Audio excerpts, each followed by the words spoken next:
It's three guys who combined to play 15 seasons in the National Football League trenches. Well, two guys. And Mackey, who didn't do shit. This is the O-Line Committee. When the agent's away, the kids will play on the O-Line Committee. We had to do it. We had to fire Jeremiah. He was fucking trash. We fired our agent. We fired him.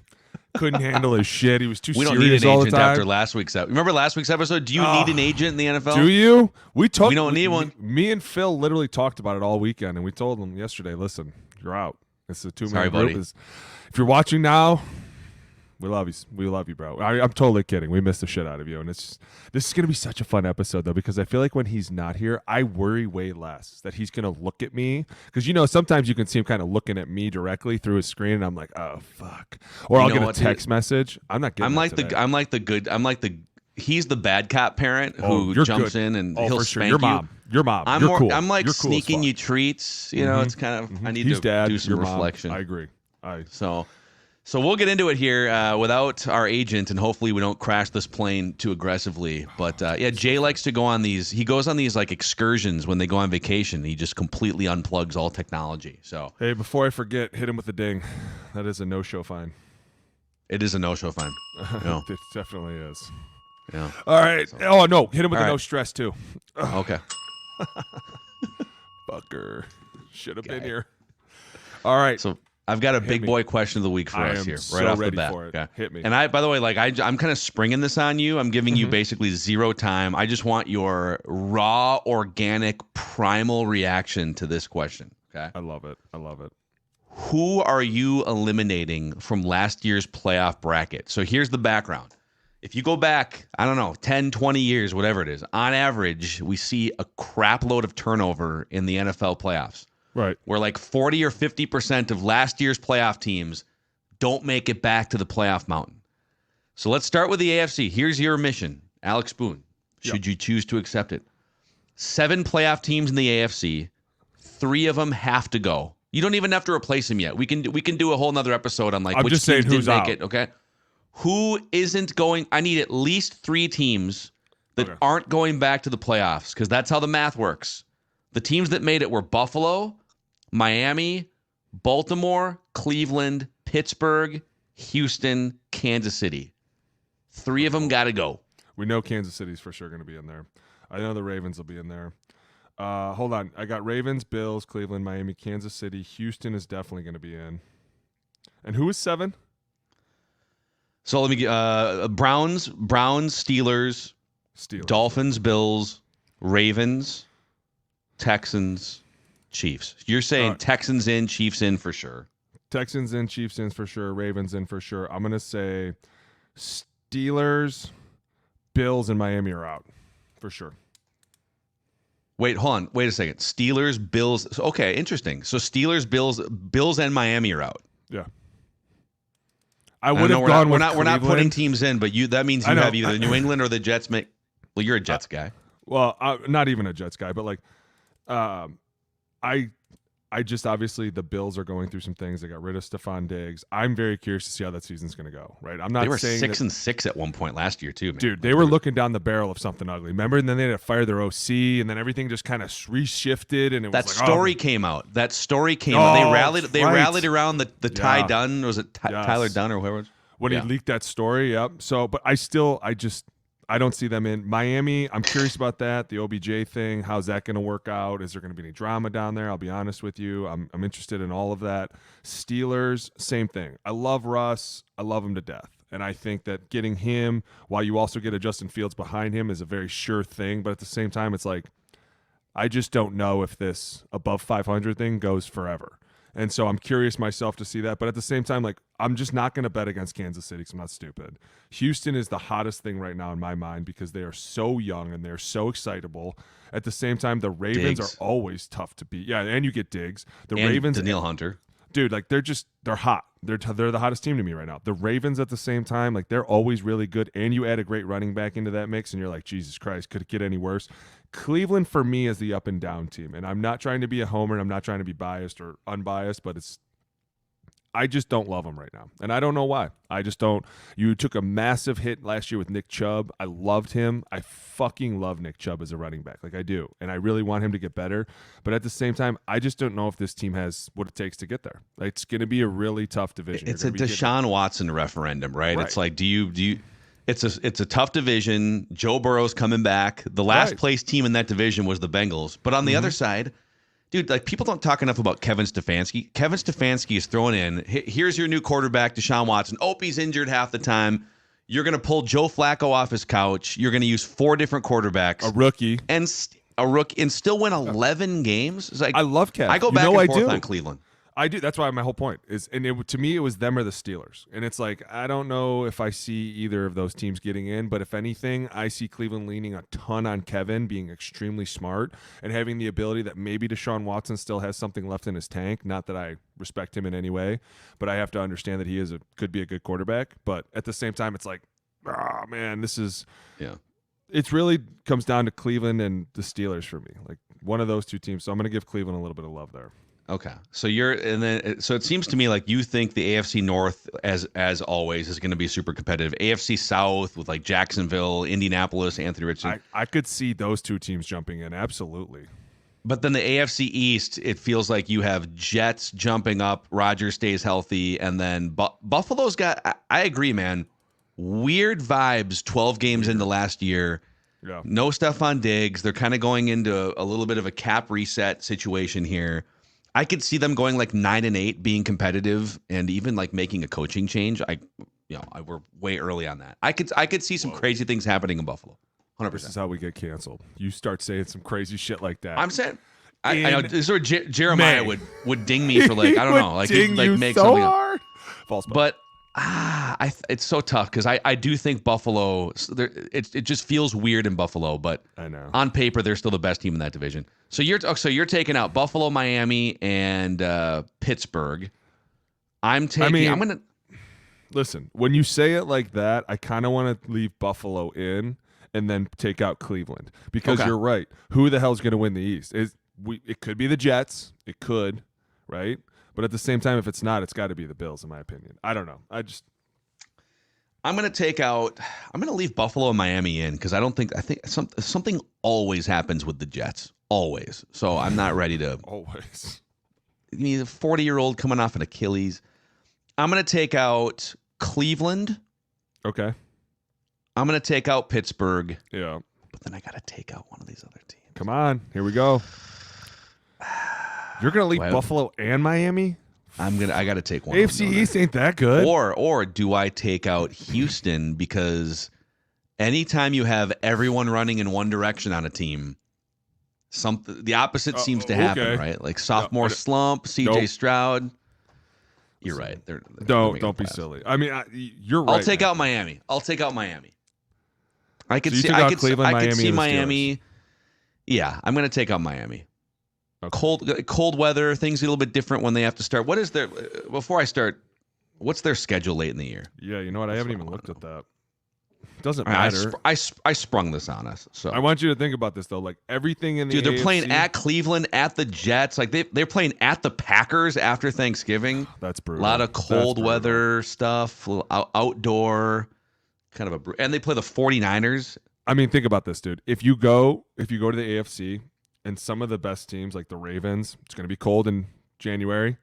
Kansas City, going to be cold as shit in January. Like, you're going to have to deal with playing in these cold weather games. And that is one of the things that when you look at these guys, they just falter so much. So maybe this is what they need, though. Maybe this is where you start throwing some early cold games to be like, hey, get ready for this shit, you guys. Because, I mean, you're not getting any preparation down in Miami.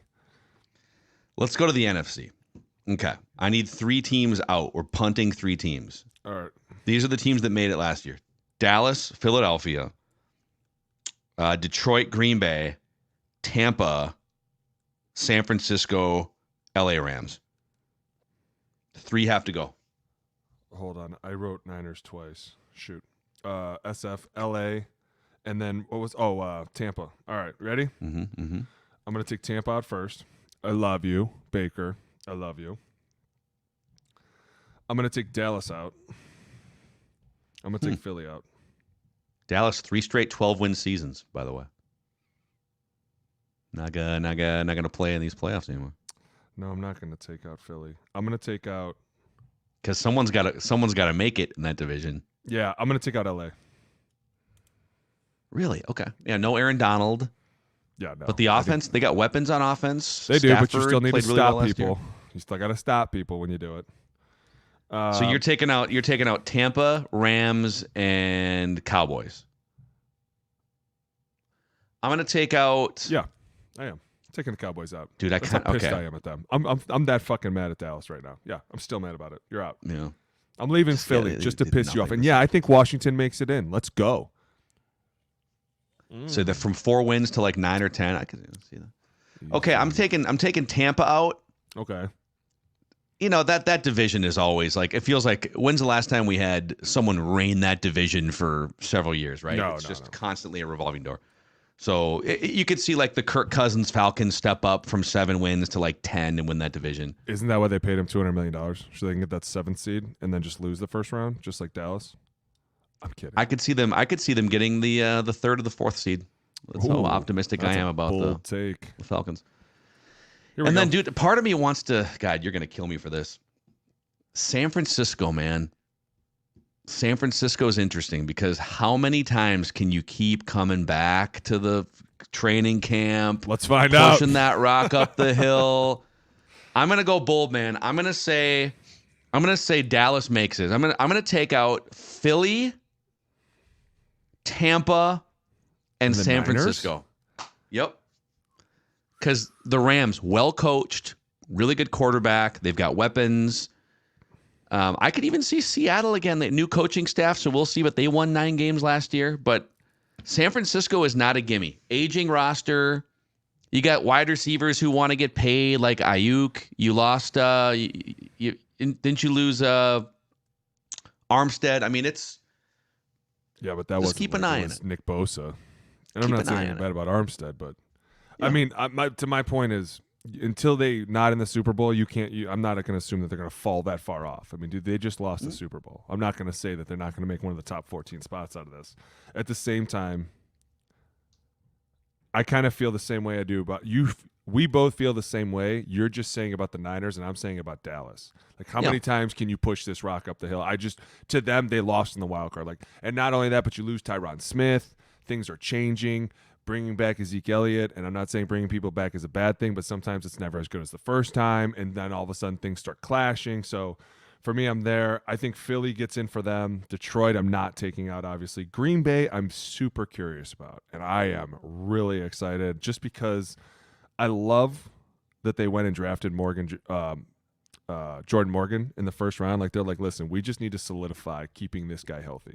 Like, to me, that's them going, hey, if we can continue to keep him upright and keep this progress moving, we can be a really good team. And I'm excited about them.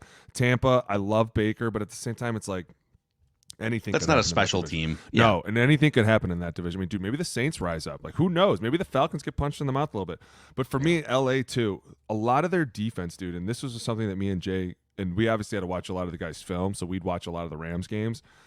They're a good team, but when Aaron Donald's not on the field, they're a different damn defense. Like, when he's on the field, dude, all eyes are on him. And people are panicked, and the ball's coming out skittish, and running backs aren't making the right reads because they're trying to just get the fuck through the line as fast as they can. You take that guy out of the defense, he's been playing there for 10 years. We're all really curious to see what this team's going to look out without 9-9 in the middle, right? Like, for me, I just don't know that they could break into the top of that. I mean, they're going to have to score. I mean, but the Rams offense down the stretch after their bye week, they had like 7 out of 8 games with at least 390 total yards of offense, carrying them and they won all but 2 of those games when you include the playoff loss to the Lions. So they can score, man. They can. Their run game picked up. What was it? Kerryon Williams, the rookie last year, was just fucking killing it. And then at the same time, you got Puka Nacua out there. You have Tyler Everett. You have Cooper Kupp, man. Cooper Kupp. Like, you got some weapons out there, and you have one of the best still doing it. But defensively, you lose one of the greatest 3-techs to ever play in this game. So now your whole formula, dude, I can't tell you how fucking simple their formula would be. People would be like, when you play the Rams, do they just line up in some exotic stuff? You'd be like, no. They actually, what they do is this. It's really fucking easy. They put 99 on the left, and they blitz from the right. So they force you to choose how you want to die. Do you want to watch your guard get ran through by himself, or do you want this nickel off the edge to decapitate your quarterback? And you're like, oh, wow. You're like, yeah. Great options there. Yeah. So let me tell you how fun it is to break down film when they're like, oh, we lost. And they didn't really do anything to us. They just rushed us with no blitz. Let's watch. And you're like, oh, God, here we go.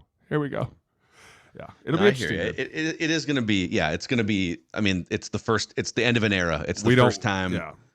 Dude, there's so many exciting things going to be happening this year. I mean, this off the top of my head, this is what I'm giving you.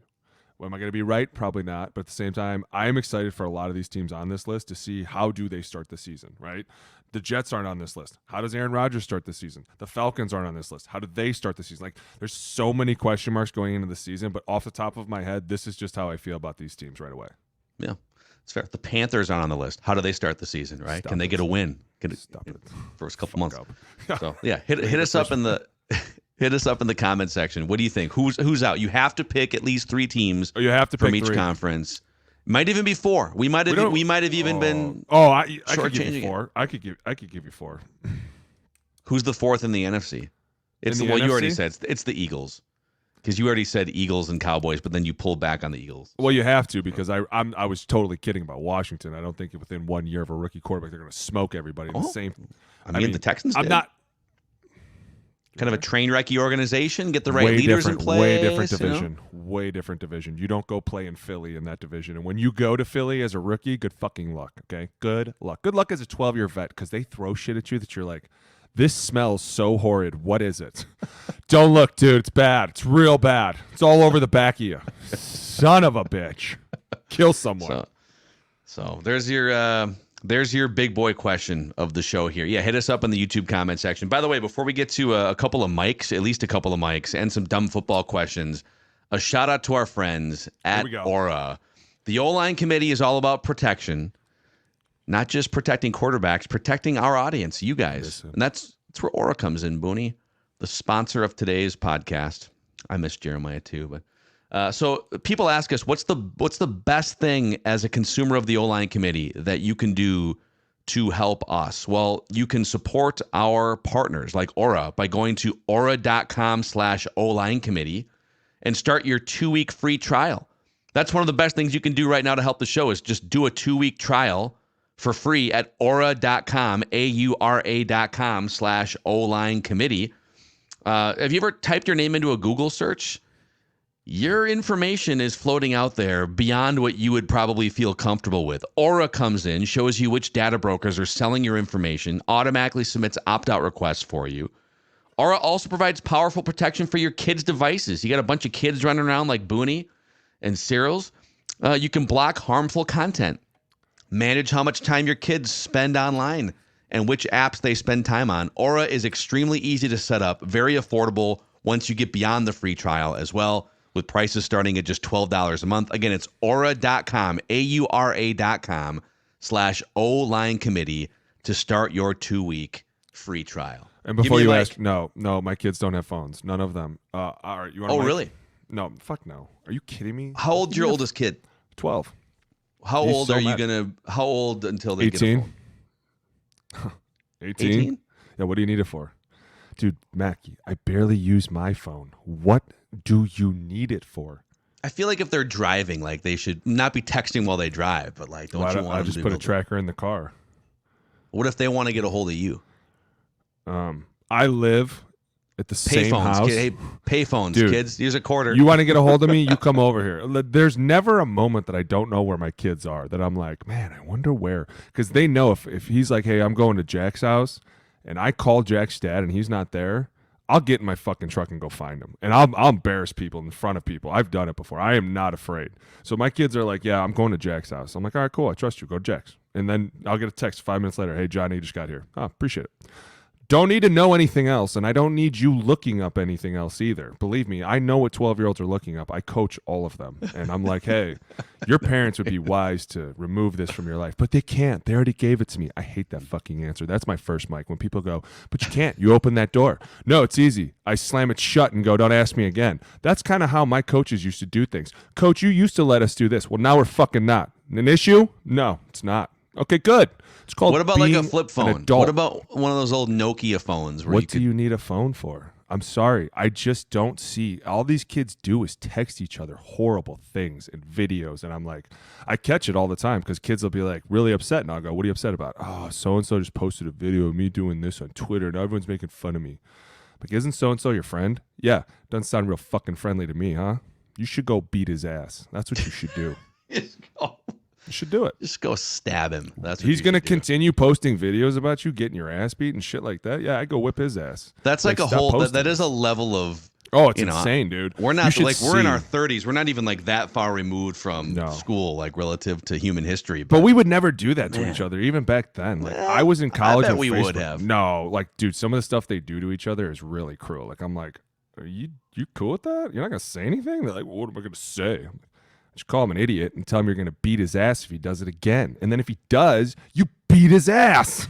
What's so hard? Like, that's what friends do to each other. I warned you not to do that, and you did it. Now we're gonna fight. Like, then you become even closer friends because you're either like, I get it, or he's like, no, I don't get it. And you're like, okay, then we're not friends. Like, they just don't understand, and they don't know what to do. And once stuff's out there, man, I feel like you're like, damn, this is insane. Snapchat, Facebook, Twitter. For me, did you ever the first like messaging system that I ever used was AOL Instant Messenger? Oh, Did you ever do that? Yes. And you would like leave. It was like junior high, early high school, and you would leave school and are you guys gonna be online tonight? You gonna be online tonight? Yeah. And You'd all go long talk. ball 21 Mac would log in at like 8:45, and you'd get Dude. an hour to just like chat with your friends. It was the best, dude. But you weren't writing stupid things to each other. Everyone was just like, what are we doing? You're like, hey, did you get the answer to number 4? That math homework we had, did you do it? Can I get some answers? Like, it wasn't like, you're an idiot, I'm going to post pictures of you. It was like, hey, I need help. Can you help me? My mom's not home, and I don't know the answer to this. Dude, it was great. It's insane. Now people are just ruining each other's lives on social It's crazy. media. All right, first mic. So You ready? Give me your first mic. I woke up this morning. I read this article. It made me fucking laugh so hard, dude. I was dying, Mackie. It was started talking about. It was on. I can't tell you where it was because I don't give this guy any credit. I saw the same article. Yeah. You do all right. It was talking about the Mike Zimmer, changing his tune. Eric Kendricks changing his and tune Mike Zimmer back together, and instantly it was like it brought up the old report, and it was like, what did he say? Oh, it was a fear-based system, and now all of a sudden, I mean, Eric Kendricks went on the record when Zimmer got fired from the Vikings 2 years ago and said that it was a fear-based culture that we were all sort of operating in under Zimmer. And then Brian O'Neill came out for the Vikings and said, yeah, none of the coaches would ever even like make eye contact with us in the hallway. And listen, I know at times I got on B. I love B. He's a great guy. See him all the time. He's a great dude. But I agree with that. Like, the more you think about that, it's really hard to go to work and put out your best foot forward and really want to break your bones open and bleed your own blood when people can't even fucking acknowledge you. When they can't say hi to you. I had the same issues in Frisco with certain coaches. You learn to get over it. Like, you would walk down the hallway and you'd be like, oh, hey, what's up, coach? And he'd just continue walking. And you'd be like, did he just walk by me? Did he not say hello to me? And then, like, later on in my career, I brought it up to one of the coaches. I was like, hey, do you remember that whole year where, like, I'd walk by you and you wouldn't acknowledge me? Like, what the fuck, dude? And he'd be like, just don't talk to people that aren't starters. Why, though? My whole point. Why? We're all forced to sit in this building, and at times the building had no windows. And you can't even acknowledge me. You can't even say hello. I say hi to be nice and courteous. I could be a bigger dick, believe me. My friends know how big of a dick I can be. I could really embarrass everybody in a hallway. But instead I choose to be like, oh, hey, what's up? And they walk by you. I had the same problem with coaches and the same coach that they were talking about. And it was like, dude, at times you're like, this is really hard. Like, people are like, why? Like, because you don't even get a hello. People are like, sensitive. You're like, not though. Week 17, walking down the hallway, you say hello to 3 coaches, none of them respond. How do you feel about yourself in that moment? Probably not good. And then you want to go out there and break all these bones. But the whole point of it was how fast Kendricks flipped his tune. And I kind of wanted to bring mention to this because of this. People don't understand the media at times. And when somebody gets fired and you come out and say something, people are going to tag that forever, right? Like, they're going to be like, this is what everyone's saying, and this is what it is. And now all of a sudden you're forced to come back to each other. People forget that you make emotional decisions sometimes, and you're really pissed off in that moment. Somebody throws a mic in your face, and you're like, I'm going to show him, right? Like, I'm going to give him a dig. boom, you say it, and people are like, wow, that guy's a real dick. And you're like, right? And then all of a sudden you're forced to work with him again. And it's like, oh my God, how the could quote, this by be? the way, so Kendricks was asked about the Vikings culture in January of 2022 and what needs to happen when they go and find a new coach. And he said, quote, I don't think a fear-based organization is the way to go. Well, Right.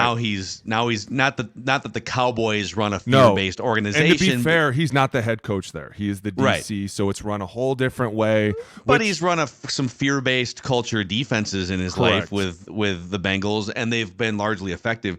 But what is it? I mean, have you had – this is a kind of a unique situation where a guy goes public with criticism. Zimmer, no doubt, saw this. I don't know if those guys have kept in touch over the last couple of years, but let's say they haven't really had a lot of conversations since that quote came out 2.5 years ago. Probably when not. you walk back into a building in the NFL, is it weird if you're a player in this situation as a coach? No, it's not weird at all. You just listen. I said what I said. I must have felt some type of way about it. The fans can make it bigger than it has to be. We all know that at times things come out. Coaches say things, we say things. That's the one thing I think I don't like, and me and Jay fight about this a lot, is how emotional football really is.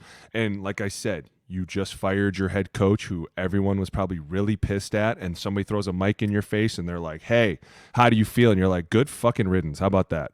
And you, looking back 24 hours later, go, man, I was really heated up in that moment, wasn't I? I probably shouldn't have said that. And then you hope it dies down, but you're right. Then you run into him and you're like, fuck. And listen, if you think I haven't stuck my foot in my mouth before and had to turn around. Get the fuck out of here. My friends know me. They know I'm going to say wild shit and crazy shit. I get extremely emotional, but only towards the people that I really fucking love. Like the dudes that I would take a bullet between the eyes for, I will come out and lash out quickly. And I've let them know, listen, I only said that because I fucking love you. If I didn't like you, I wouldn't have answered. My friends know me. How many times have you asked me a question, Mackey, where I'm like, what? Who? Next question. Keep going. Right? But if you hit me hard with one of my friends, then I lash out quickly. And I'm like, this is really bothering me because you're very close to me and you know me and you kind of fucked me or screwed me or I feel like that. That's how we get. And then all of a sudden everyone's like, oh my God, there's going to be this beef. It's like, it's not beef. Because when you sit down with that person, you literally just sit there and go, yeah, said what I said. Either now I feel really sorry about it or, hey, in the moment, that's how I fucking felt, dude. Deal with it. It's football. This isn't a one-way street. It's not like everyone just gets to insult us all day and talk shit to us. You're a human. You can come out and have feelings too and say what you want. Now, you might get cut, but at the same time, most coaches are like, hey, man, it's cool. I said some things. You said some things. It's a famous quote I always say, water under the bridge, Brody. It's water under the bridge, right? What's interesting about this is for both these guys, this is kind of their last chance in their respective careers because Kendricks is over the age of 30. Yeah. He's bounced now from Vikings to Chargers and now Dallas. And he has maybe a year or two left. This is his last chance. And how old Zimmer's is he? in 31? I think he's 31 or 32. Yeah. And Zimmer, he took 2 years off entirely from all coaching. And he's in his mid-60s. I guess he's, 65, maybe 66 years old. And this is a big, high-profile coordinator job. So they both, as much as the falling out was ugly in Minnesota, and Kendricks comes out and talks about the fear-based culture, they need each other to succeed probably in Dallas. 100%. I think they'll be fine together, dude. Like, people say things about each other all the time, especially in this league. Like, sometimes what's said behind closed doors is way worse. It's just once it gets out, something little like that, people are quick to be like, oh, did you see that? And then it's like magnifies. But it's like, I've heard way worse behind closed doors, but because it didn't get leaked, everybody was a man about it and was like, that's fair. Moving on. You're like, but it'll be interesting to see that though, for sure, especially because that team, you know how I feel about them. Just talented as all shit, just can't get out of their own way. Yeah, 12 wins every year. Just got to figure it out. Yeah. Okay, here's a mic for you. Hit me. We talked about Tom Brady after the roast a couple weeks ago. So Tom Brady is my mic, and I'm pointing at him because there might be a conflict of interest here. Ooh. So this is from NBCSports.com.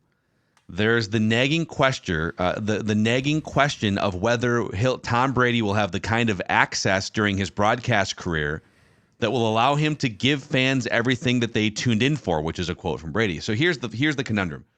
Brady is attempting to finalize being a minority owner of the Raiders. Mm-hmm. So once that goes through, he's going to be minority owner of the Raiders and in the highest profile color commentary job with Fox, right?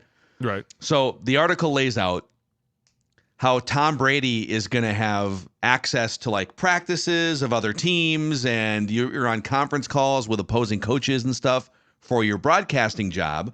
But then, for instance, the Raiders play the Chiefs 1 week after Brady does the Chiefs 49ers Super Bowl rematch. So you have a minority owner of a team getting inside information for his broadcast job leading into these games. Do you think that's a problem? Do you think Brady should have to choose between being an owner or a broadcaster? Yeah, 100% I do. Just because I know that I've heard him say this a million times. He's like, dude, I am a competitor, and I'm going to find it very hard that a competitor is not going to go into a facility and be like, oh, okay, they're running this. All right, cool, got it. Talk to me. Tell me who's hurt, who's not, what's going on. Tell me everything. Who do you liking, who you not liking, and then turning around and going right back to his own goddamn team that he owns, right? And going, hey, by the way, this guy's gonna be hurt when you guys play him. Okay, so you're gonna do that. Like, dude, that's fucked up. Number one, why are you trying to be an owner and a fucking announcer? I don't know if you've noticed this, but I don't see Mark Davis on there a lot talking. I don't see Mark Murphy like, well, it's a great day at Lambeau. The fuck out of here, dude. Like, you know how I which feel about NFL that owner Botox would shit. you like? Which other NFL owner would you like to see as a color commentator? As a color commentator? Oh, Mark man, Ziggy Wilf, Mark Davis, Robert Kraft. No, I could get way better. Jimmy Haslam. I kind of want to see Jimmy Haslam, dude, because that guy just fucks everything up, and I would love to see him. Jerry Jones is an obvious one, right? Jerry Jones, just because I'd love to know if he knows all his teammates' names. Like number 19, who's that? Look that up real quick. He knows Dak's name. He knows Micah Parsons' name. Well, hey, what if you just saw him up there like, oh, it's a great throw. Didn't catch it. Cut him. Didn't catch Dude, it'd be hilarious. I'm trying to think about not gonna play here anymore. Oh man, some of those guys would be great, dude. But yeah, that's my whole thing. Why are you trying to own a team and then announce for everybody? Like at some point, it's like somebody's going to be like, "Hey, this is really weird." Also, dude, so he was on. I think it was Brady was on Cowherd's show yesterday, like Monday, Memorial Day. And he was asked again about the roast, like, hey, there were some comments that maybe you had some regrets about the roast. And he said, yeah, he was naive going into the roast. He didn't really know what the roast was going to be. So he's like regretting doing the roast. What? How do you not know what's going to happen, dude? Like you're have you seen any of the other roasts in human history? You know what that was? That was literally his PR team going to him and going, "Okay, this was a fucking bad idea. Listen, we're just gonna play ignorance. We had no idea. We told them it was out of bounds. We're gonna stick to the script, and then Tommy hasn't watched TV in 20 years. He's been so eating dedicated kale, to his avocado. family and to his football life that he had no idea what a roast was. He thought he was gonna eat for free. Yeah, dude." Sometimes this stuff just gets to be a little too much. I don't know how I feel about Tom being an announcer and owning the Raiders. Like, am I the only one that finds that weird? Like, we're going to be watching a guy on Sunday talking about two random teams, but yet he owns 10% of the Raiders, and we're like, oh. It is weird for what you just said. You're doing these like to prep for the game. You get access to practice.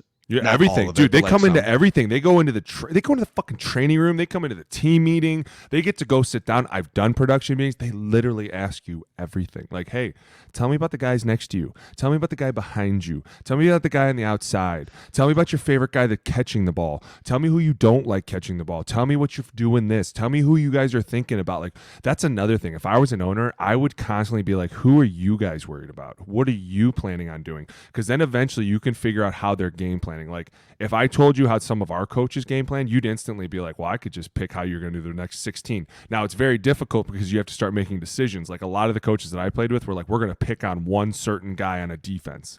And so you'd have to go find that guy. But once you figure it out, you'd be like, oh, well, they're probably going to go after this guy because he can't do this. And they're going to run this, this, and this. And then you just keep going back.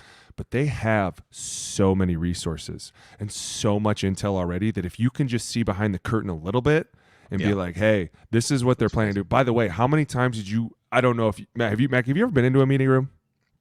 Like I mean, yes, but not with like players in it. no. I've But like you've seen stuff drawn on the boards, right? Yeah. Oh yeah, We dude. draw everything at the on old board. Winter Park. Like, well, they brought media in one time, and like their draft board. It was after the draft, but like they had like their draft board up still with like magnets and stuff. Yeah. See, that's what I'm saying. Like, you would know so much about them. Like, if you could just start looking around and paying attention and being like, oh, what's in this room? Oh, it's the receiver's room. Oh, what's it look like? Like, just walk in. What's on the board? Alert versus cover 0, 2, 3.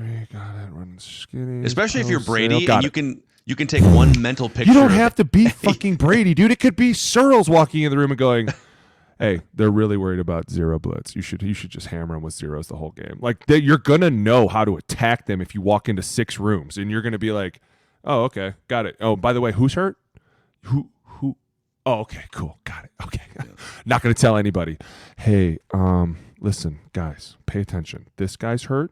This guy's got a bad ankle. This guy's got a bad knee. Like, I would be telling everybody everything. I'm sorry, I could never do that. No, it's I don't know. It's interesting. It's interesting, and it sets a weird precedent. But it's Tom Brady, and so they're trying to leverage him in some different ways. I don't give a shit. Take his gold jacket and fucking make him wear it in the owner's box, okay? Good God. Can we do some dumb football questions here? Fucking hit me. Okay. Dumb football questions with the Uncensored. Rhino. Uncensored. I have a bajillion. We're only gonna have time for a few because we got to get to a film review too. We're gonna review the Detroit Lions' incredible offensive line for the YouTube audience. By the way, if you guys haven't already, well, first of all, thank you for getting us to 20,000 subscribers on YouTube. We appreciate you guys. Huge. And if you haven't already, click the subscribe button and the like button, and even turn that little bell notification on so you can get alerted every time we drop a new episode. So appreciate you guys. So Tony Owens wants to know, who is the best undrafted free agent you ever played with? Ooh. You know who was one of the best, and he was actually here? It was Marcus Sherrills. Yeah. Dude, that punt returner. Unbelievable. Work ethic, extremely hardworking. Oh man, that's a Adam Thielen. Adam Thielen was a UDFA. Thielen was a baller. I'm trying to think of who else was undrafted. It's very rare that the Niners have. Did you guys? Well, I mean, you I'm were trying an to think undrafted of. I'm trying to think of who came in my class. Like, we didn't have a lot of undrafted guys because my year they drafted a bunch of dudes. Man, that's a great question.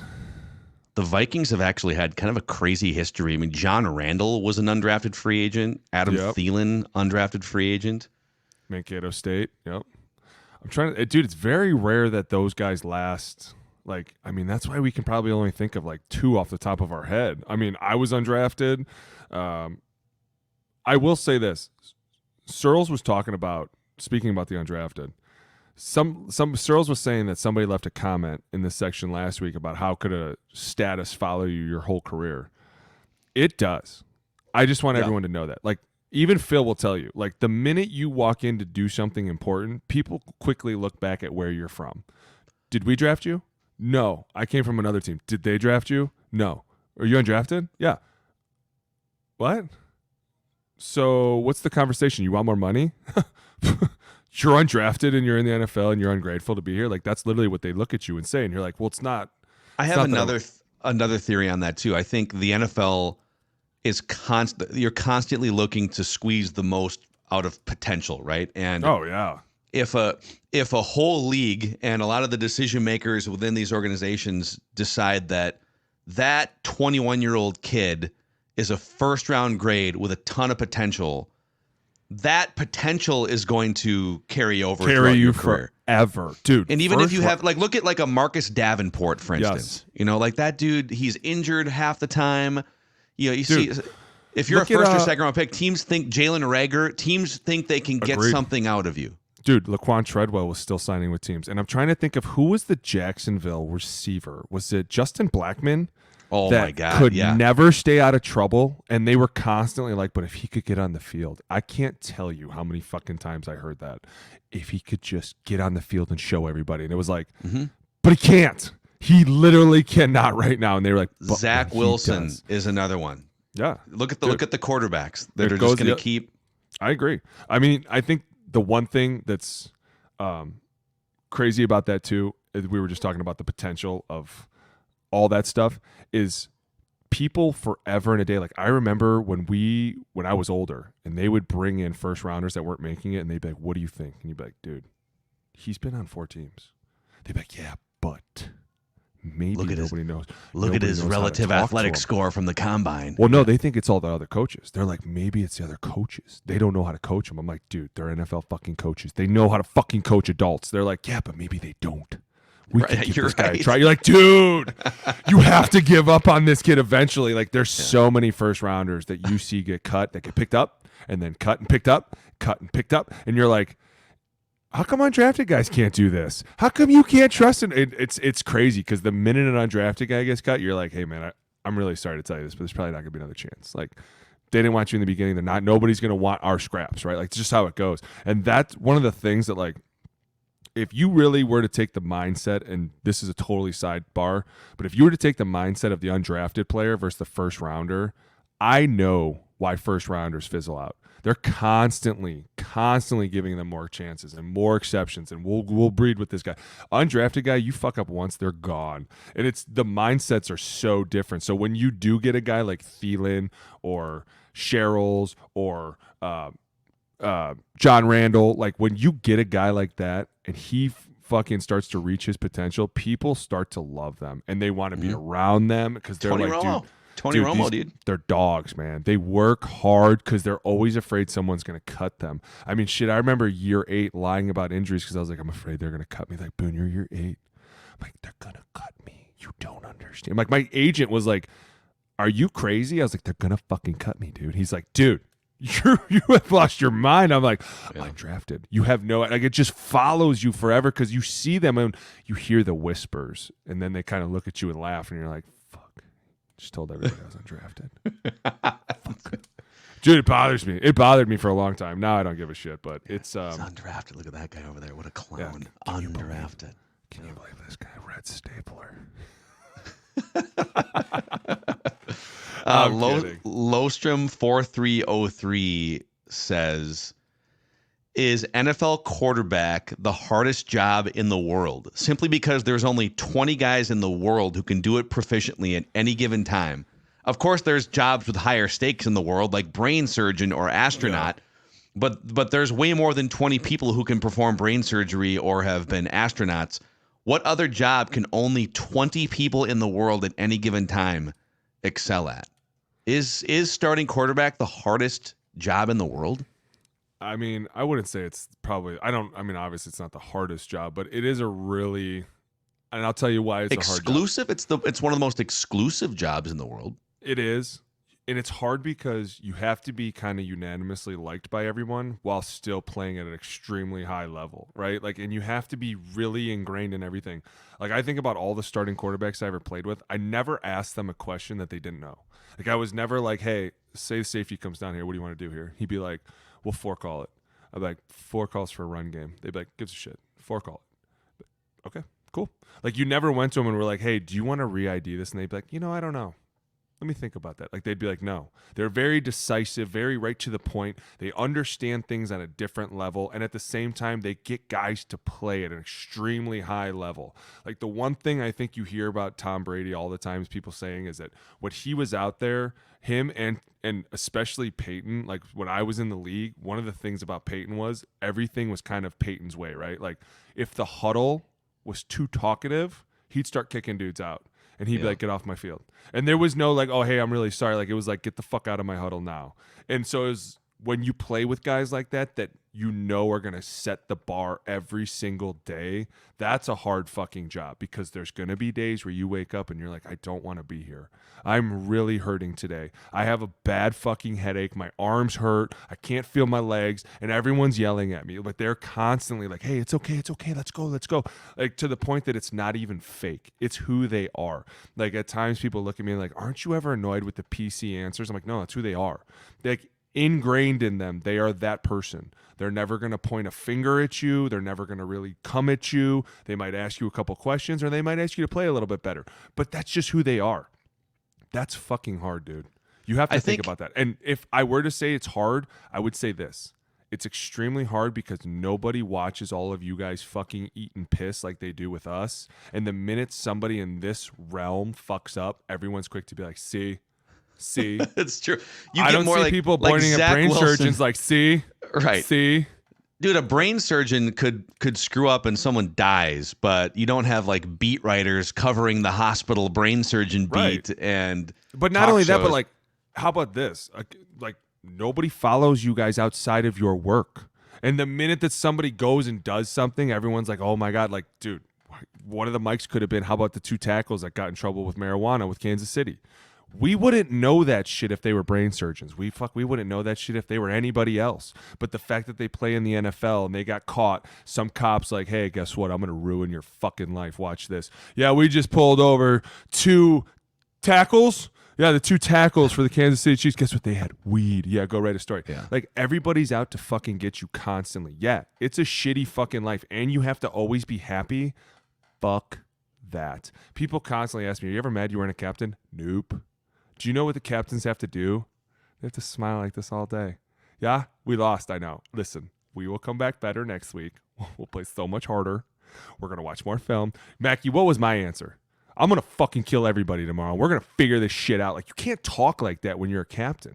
But they are just so like, yeah, it's fine. Move on. We're good. We can figure like, dude. I think saying it's the hardest job in the world is a lot. Like, there's people that go to school for like 10 or 15 years to become proficient at their medical craft or whatever. But if you just compared it to sports jobs, you play football for 15 years before you become a pro. I mean, but you don't like go to school for 15 years to be able to like qualify to even play professional football. You're right. You have to go out and physically show that you're ready. Like, that's why the more you talk about this, the more I'm like, yeah, you're kind of making a good point. Well, wait.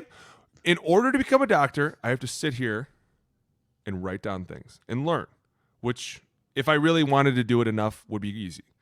Football, on the other hand, you have to go out there and get your ass beat every day and prove every day that you want to be there. Like, dude, that's a really hard. Here's the more the you're question. saying it, I'm thinking you're maybe right. Here's the question. And I don't know how you'd ever do this. You could never do this experiment. But if you said, let's take like 5 jobs. Okay. NFL caliber, high-end NFL caliber starting quarterback. Go pick the hardest job in the medical world, which I don't know. Maybe it is brain surgery. I don't know what it is. Maybe it's heart surgery, something, right? And then go pick like other jobs that are like wildly difficult, okay? I always wonder, quick side street.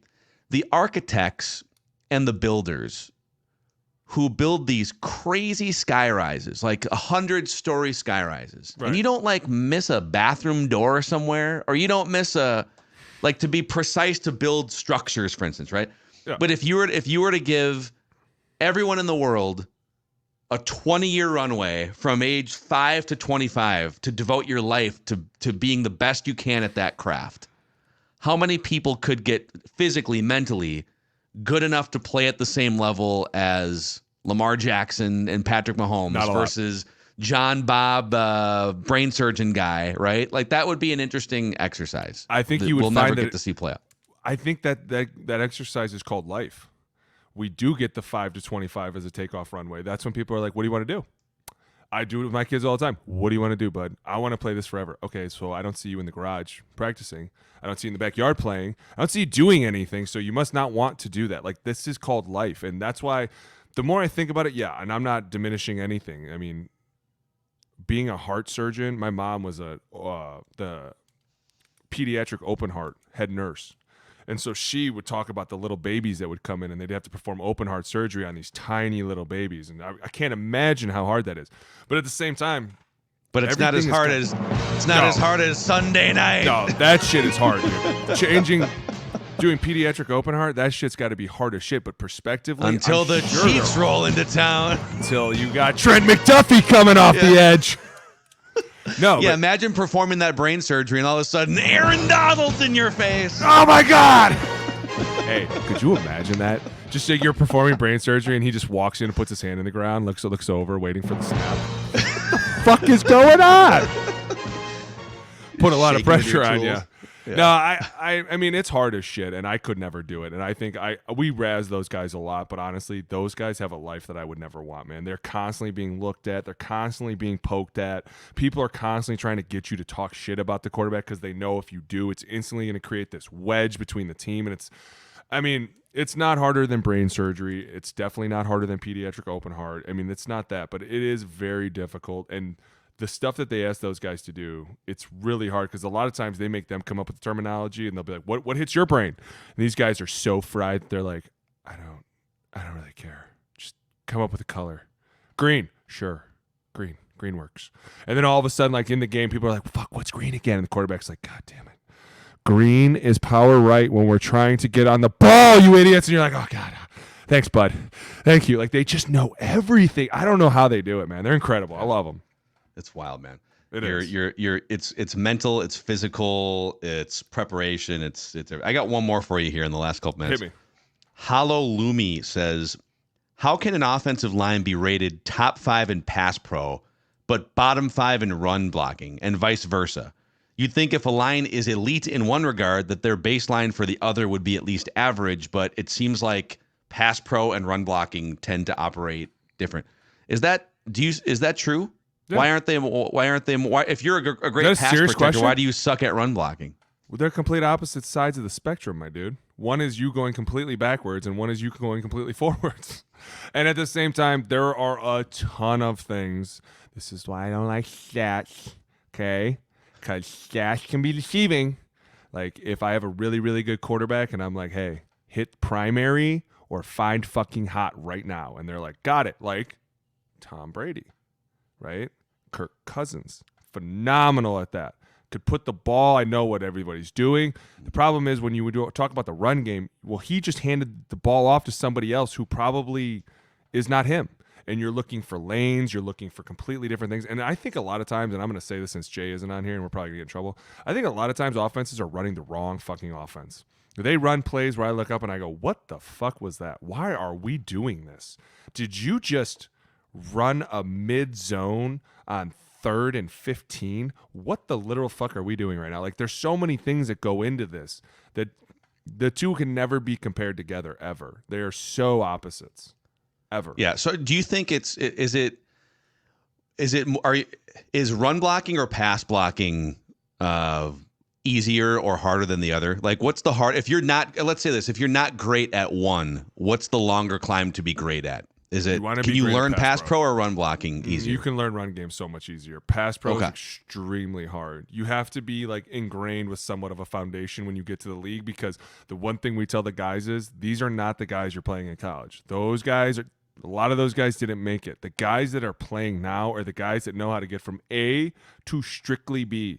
You know where A is, where he lines up. B is where your quarterback is. There's no diverting that, right? Like, we watch film all the time, Mackey, with you. We talk about it. This guy is a headhunter. He's going to go through you. He's going to be efficient. All these things. Like, if you can be a good pass pro blocker, people will go, okay, I can look past the fact that he sucks in the run game. Why? Because the run game is just a lot of more work. It's just a little bit of fundamentals, teaching guys how to drive, teaching them how to run off the ball, teaching them you can hide it better too, probably, right? With so much better. Absolutely, especially because, like, if we don't have a good run block team up front, well, then we're just going to run duo. We're just going to pound the rock in the middle, and we're going to see what happens. There are a lot of teams that I was on that they were like, hey, we're not good at running the ball. We're going to run duo and power. Why? Because one of those is bound to squirt, and if they're not, we're just going to keep hammering on them. Like, or now you see teams that are like, well, we're just going to run the zone game because we're going to pitch the ball and the running back's going to find the lane and we'll just let him. I mean, dude, you think of Pacheco out at Kansas City. There are times they pitch him the ball and it's his furious, nasty running just gets him fucking by. And you're like, okay, cool, this is great. But the two can never be put together ever.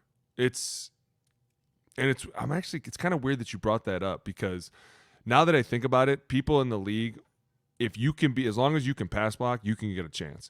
But if you're not good at pass pro, you are instantly out, because they do not want the $55 million quarterback laying on the ground.